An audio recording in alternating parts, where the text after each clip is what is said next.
We're gonna need them, babe.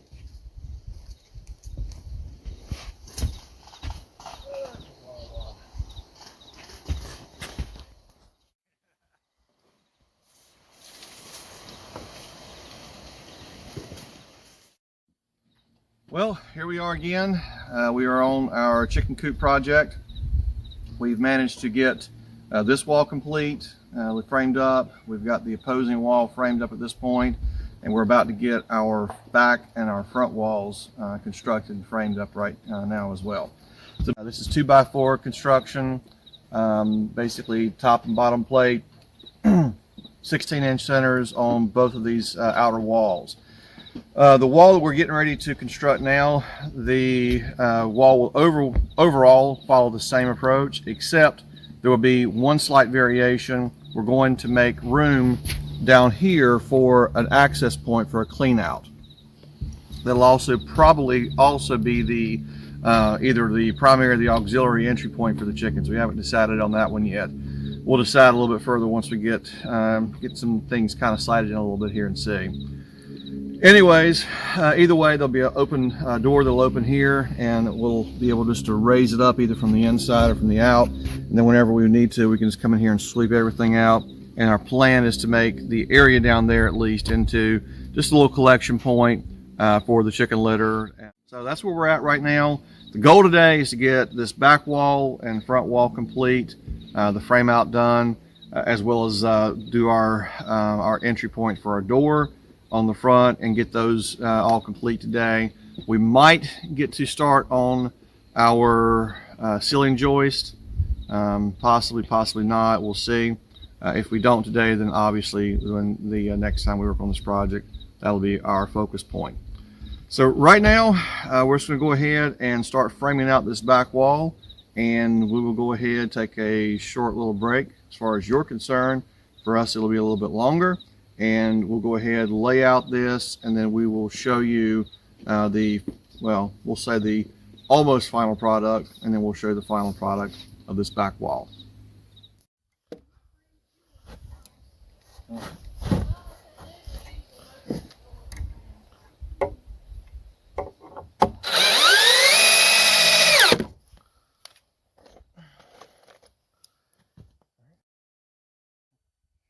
Alright, so what we're doing right now is we're framing up our back wall, and unlike the side walls, which are just pretty well straight 16 on centers, this one is going to have a basically a clean out. It's going to be installed into it, so we can just open the trap door, sweep everything out, let all the chicken litter, any shavings, those types of things, just be swept off into a little area behind the chicken coop.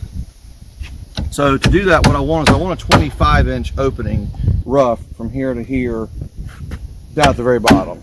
Okay, so from top to bottom, 25 inches. That'll be the dead space basically between our studs. The goal there is so that whenever it's said and done, it'll be roughly about a 24-inch actual door that'll be going into it. Probably just a slide down door on a counterweight. Something to that effect anyways, that we can just open and close it from the outside inside if we want to or need to. So we'll have a little bit narrower stud space on the left side, not by much. It's not going to affect the structure at all. Anyways, we are going to end up coming back through and then adding some supports in the middle here as well, just to accommodate our door, and then also our counterweight, which will live probably up in here. I think that's what I've decided on at this point. So I've already got my measurement down here, so just to reference, or to show you my reference point, what I'm doing. So I'm coming off the side and measuring in, okay, so actually I'm measuring in 45 3/4, okay. That's about where it's actually at. That's not true center, I know that. I'm not worried about it too much. I just want to be able to have just, again, a rough, I want them to be even, but I want to have a rough idea about where center's at. So I'm actually off a little bit. It's not a big deal.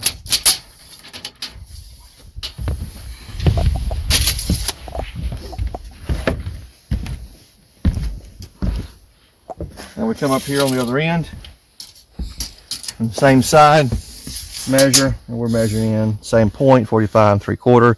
So that's right there. Like I said, that's off offset just a hair, which is not a big deal. As long as it's identical, it's not really going to affect things at all. So done that. So at this point, I just need to come along and measure out from here 12.5 inches, because I want a 25-inch opening. So that, I'm going to put the stud on that side. Over here, measure out 25 or 12.5 inches. Stud's going that way. Now, all I have to do at this point is just nail these two in, and we have our 25-inch dead space, which we'll eventually cut out whenever we do our or cut out for our doorway anyways, once we're to that part of the project, which we're not right now. Okay, next thing, I'm going to match up what we did down here, which we measured in 15.25 inches. Okay, and we're actually going to put our stud on that, and that one's twisted a little bit, so we'll have to have someone try holding this one while we're nailing this one, just to get that twist out. It's not bad, but it is present. And then last but not least, other side, do the exact same thing here. We're measuring in 15.25 inches. Okay, and we're going to run our stud on that side. So basically it'll go right there, which matches up to our bottom plate. And now our stud layout's complete. All we got to do is put our nails into the top plate and then come along and finish the bottom plate up if there's any residual nails need to be done, and then we're ready to stand this wall up, and then we can move along to our final wall. All right, so our back wall is complete. It's all framed up and stood up into position. We left our opening for what will eventually be our clean out door. What we're going to do is we're going to mount a 2x4 in here, and it will build our door, and it's going to be on a pulley, so that way all we have to do is just basically release a little thumb screw, and the door will come up, and then we can just come back down with the door and latch it. It'll be really easy to open and close. Makes it a little easier, especially whenever you're dealing with something that could potentially stick, depending on temperature and humidity and all those things.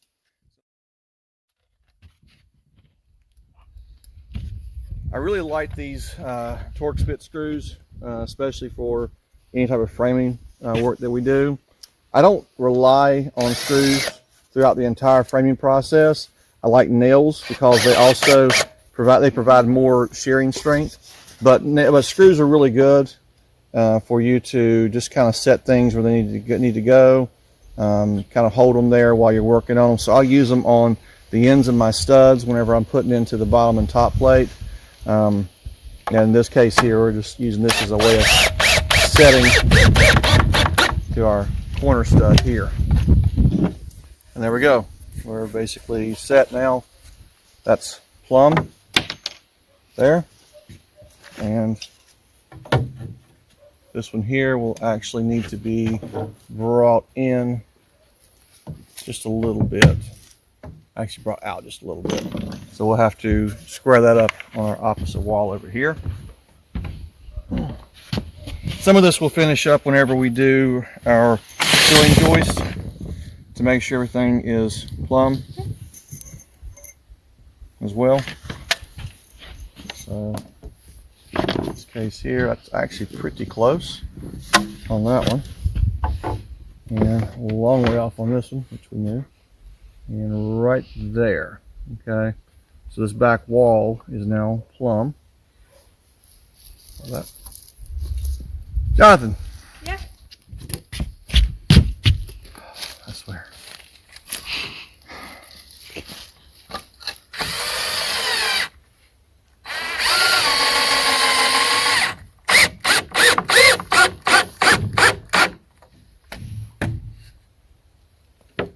All right.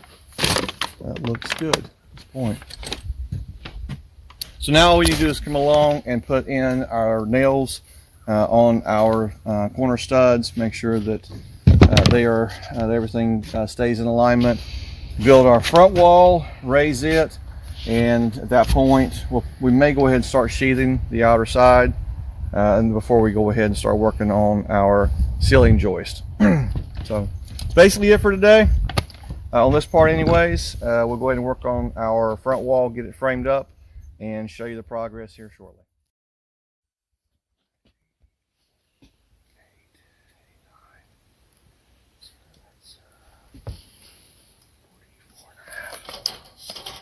That's 44 and a half, so we'll leave it here.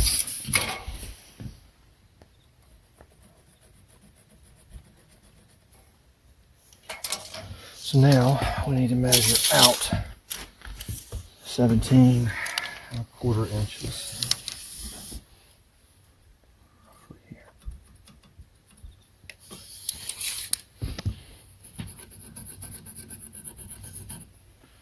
Okay, so your door is going to be down here, right? No, the door's going to be all this.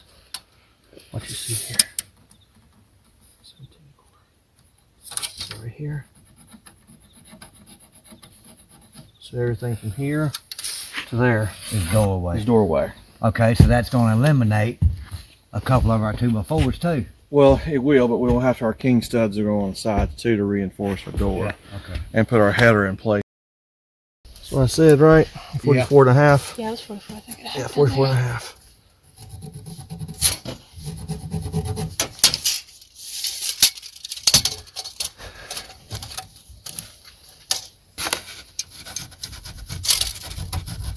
Oh, wait, hold on. 17¼ That's 17. So one extra ½ inch. I need my T-square. I mean my speed square. It's under the. It's in that bucket, honey. All right.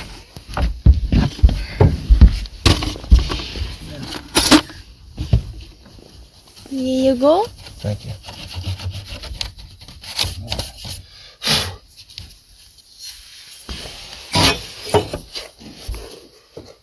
There we go. That looks better.